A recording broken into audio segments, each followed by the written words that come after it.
السلام عليكم ورحمة الله وبركاته. أهلا وسهلا مشاهدين الأعزاء.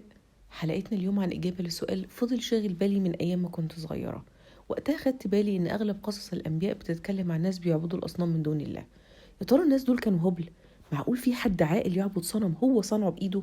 طيب سيدنا إبراهيم اللي استخدم الحجة والمنطق في إقناع أبوه وإقناع قومه بترك عبادة الأصنام، وبرضه ما اقتنعوش وأصروا على موقفهم حتى بعد نجاة سيدنا إبراهيم من النار اللي رموه فيها، فضلوا مصرين على موقفهم. الغريبة إني لما مريت على أغلب القصص القرآني لقيت إن عبادة الأصنام بدأت في زمن سيدنا نوح اللي فضل يدعو قومه 950 سنة، وحتى ابنه وزوجته غرقوا في الطوفان مع الكفار. معقول ما قدرش يقنعهم طول الفترة دي؟ لا، كمان لقيت ان موضوع عبادة الاصنام استمر لحد وقت سيدنا محمد صلى الله عليه وسلم، واللي كلنا عارفينه ان سيدنا محمد صلى الله عليه وسلم بعد فتح مكة كسر الاصنام كلها. هو الواضح من القصص ان الناس كانت بتعبد الاصنام عشان تقربهم من ربنا. طيب ليه لما الانبياء والرسل دعوهم لعبادة ربنا اغلبهم اصروا على موقفهم؟ حيرني جدا موقف ابو سيدنا ابراهيم، او كما قيل عمه. كمان موقف زوجة وابن سيدنا نوح، ليه ما عبدوش ربنا؟ واللي زود حيرتي أكتر موقف بني إسرائيل اللي شافوا آية شق البحر، وكمان شافوا غرق فرعون وجنوده بعينهم، ومع ذلك أول ما سابهم سيدنا موسى عشان يقابل ربنا عملوا عجل وعبدوه. وهنروح بعيد ليه؟ الناس اللي لسه بيقولوا إن ربنا تالت تلاتة هم ليه شايفينه كده؟ والبوذيين اللي لسه بيعبدوا الأصنام. السؤال ده حيرني لسنين، بس سمعت سؤال تاني من طفل ملحد خلاني أشوف السؤال بشكل مختلف حبتين. سؤاله كان هو ليه انتوا اللي في الأساس بتعبدوا ربنا؟ صحيح، هو احنا ليه بنعبد ربنا؟ بالنسبة لي الإجابة لأني اتولدت مسلمة. بس بعدها قعدت أفكر هو إيه اللي يخلي أي طفل سواء مسلم أو غير مسلم إنه يعرف ربنا؟ أكيد أبوه وأمه في المقام الأول، بعد كده المدرسة، وبعدها المجتمع والإعلام ووسائل التواصل الاجتماعي. طيب إيه اللي هيخلي الطفل ده يسأل نفسه أو يدور على ربنا، وخصوصا لو كان كل اللي حواليه مضللين؟ تفتكروا إيه؟ عقله؟ ممكن، وده بالفعل اللي حصل مع سيدنا إبراهيم لما عقله رفض عبادة الأصنام. ممكن كمان العلم، وعشان كده كان موقف السحرة اللي آمنوا برب موسى لما تيقنوا إن موسى مش ساحر، وإن اللي عمله يوم الزينة كان فوق إدراكهم وعلمهم.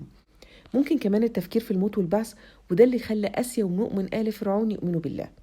ممكن كمان الترهيب، وده اللي خلى قوم سيدنا يونس يؤمنوا بالله وينجوا بأنفسهم من عذابه.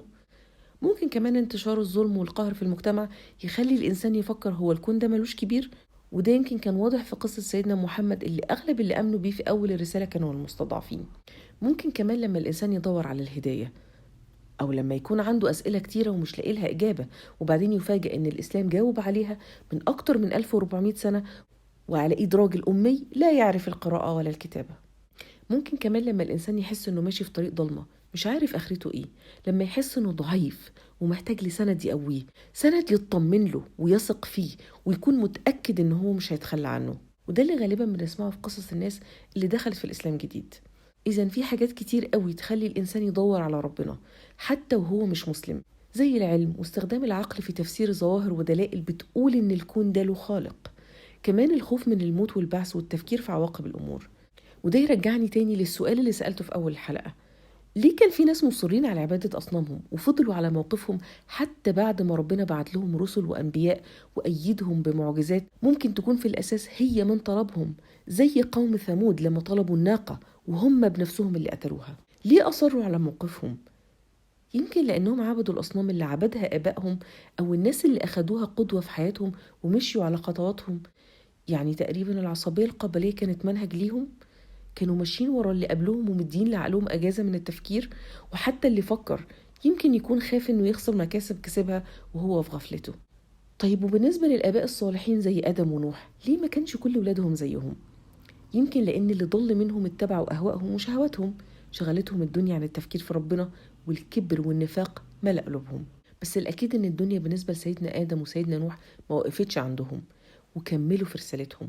ونفس الحكاية مع سيدنا إبراهيم وسيدنا يوسف، الدنيا ما وقفتهمش لما أعز الناس ليهم تخلوا عنهم، كملوا رسالتهم ومهمتهم اللي ربنا كلفهم بيها وما التفتوش أبدا وراهم.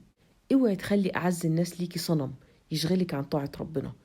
اوعي تكوني من اللي ربنا قال فيهم وقال الذين اتبعوا لو أن لنا كرة فنتبرأ منهم كما تبرأوا منا كذلك يريهم الله أعمالهم حسرات عليهم وما هم بخارجين من النار. وافتكري إن صنمك في الدنيا هيتبرأ منك يوم القيامة.